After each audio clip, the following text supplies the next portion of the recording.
Hey guys, this is Danx87. Today I'm going to be showing you how to make a flamethrower. And here she is. She fires fire, as you'd expect from a flamethrower. Looks kind of cool too. It also has a overheat.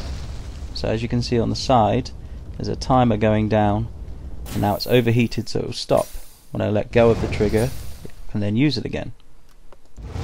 Always fun for killing sack bots or other players and things like that. It can be used in your level for other things as well, depending on what you put on the fire itself. The fire also illuminates areas, so if you have a particularly dark level, when you use the flamethrower, it allows you to see in darker places.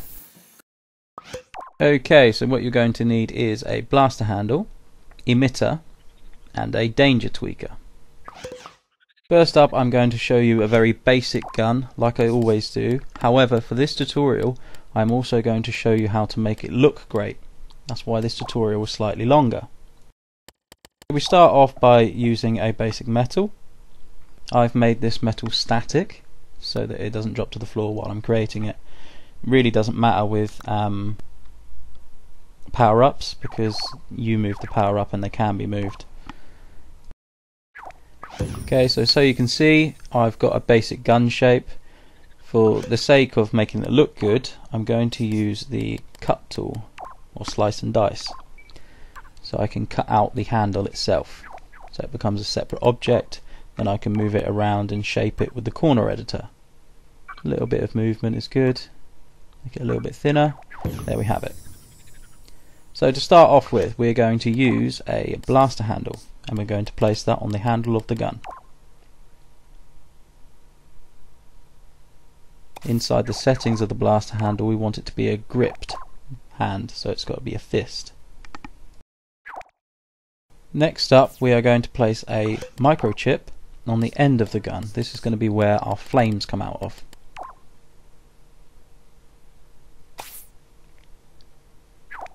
Then we are going to place down a timer. This is not a necessary way to do it, however I quite like the overheat. So we're going to place down the timer. We also want that timer to be visible in play mode, and then depending on how long you want it to overheat, I've gone with 5 seconds, and then you want forward and backward. And we also want it to be inverted. Then we are going to place the output of the timer into the activation of the microchip.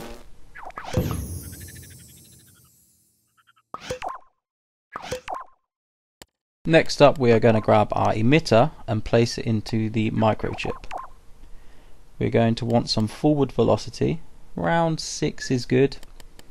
We're going to want a frequency of about 0.1 and a lifetime of about 0.6, depending on how far you want your flames to be able to reach. We want max emitted to be about 50. Emitted effect, I usually go for expand, and then just disappear for the disappearing effect. Then we're going to open up our blaster handle and get our trigger, which is the one on the right. And we're going to place that into the activation of the emitter. Then we also want to place the trigger into the activation of the timer. Obviously, as the timer is visible, you can decide what you want the colour of it to be. I tend to go with orange because that's a very fiery colour. Last step is to add in a NOT gate. So we put the NOT gate into the blaster handle, then the trigger into the NOT gate. Then the NOT gate's output into the reset of the timer. So it will reset once you stop holding the trigger down. Moving on to the fire itself. Grab yourself some sticker panel. Make it circular. Don't make it too big. Make it a little bit small. And then what we want to do is make it completely invisible. Then we can add ourselves on our danger tweaker. They're in the dangerous section. Pop it on, and now we have a piece of fire. This is the fire that we want to be emitted. So we go to our emitter, and then we select the first option, and then we choose the fire. This means that we can edit the fire. If you push it out towards the end of the gun, that makes your lunar velocity shoot it forward. Next up, we can mute the sound of the fire. Then we can save our PowerUp as a PowerUp and then test it.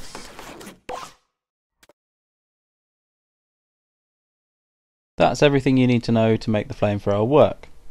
Next up, we're going to do how to make it look good. So I'm going to do this quite quickly. It's mostly using sticker panel and decorations. So keep your eyes on it, and it will show you how to do it. Part is to make the canister. For this I've used two ends of tubes, and then I put them together, and it makes quite a nice canister.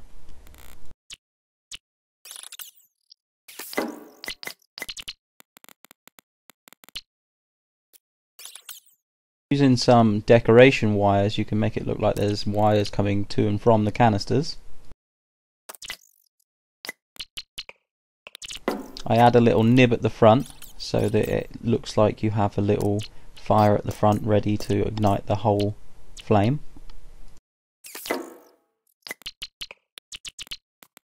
This next one, I use a fire on a piece of sticker panel. I line it up so that it fits quite nicely with the little nib. I make it as far back as possible, and I place it just in place.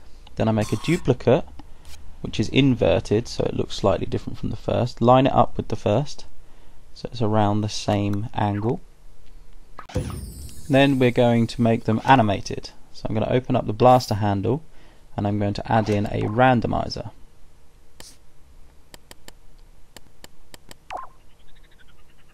This randomizer is going to be set to toggle, and it's going to be 0.2 on every single thing.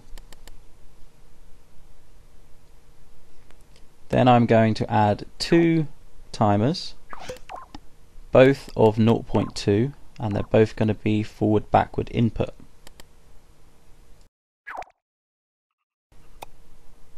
Then I will connect the randomizer into both of their inputs, and each output of the timer into one of the fires.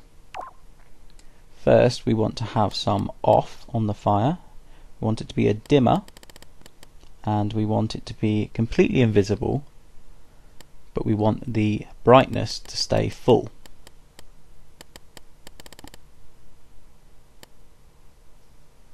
And the same with the second. Brightness to full, completely invisible when it's off, and a dimmer. Then we attach our two timer outputs. First one into that one, second one into the second one. Now we can see the effect that it does.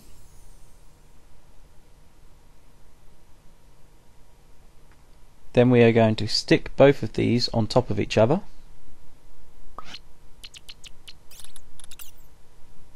And then we are going to stick it to the gun. There we have a little flame. Then I'm going to add whatever decorations I feel that would look good on it. Do some alterations with the corner editor. Then for the fire, it is a good idea to move the danger tweaker up, make it small, and add in a light. This gives you the light effect so that when it's dark you actually illuminate the area. It's up to you what kind of illumination you use. Make sure you make it invisible in play mode. And then for sounds, simple one. Launcher has a good flamethrower sound. Attach any sounds to the activation, so your trigger. You want a continuous sound of fire as well, again with the trigger. And then for letting go of the trigger, just place the sound whichever you choose into the NOT gate that you have already in the blaster handle. And that's it. Well, thanks for watching guys, keep tuned for more and don't forget to subscribe. Cheers guys.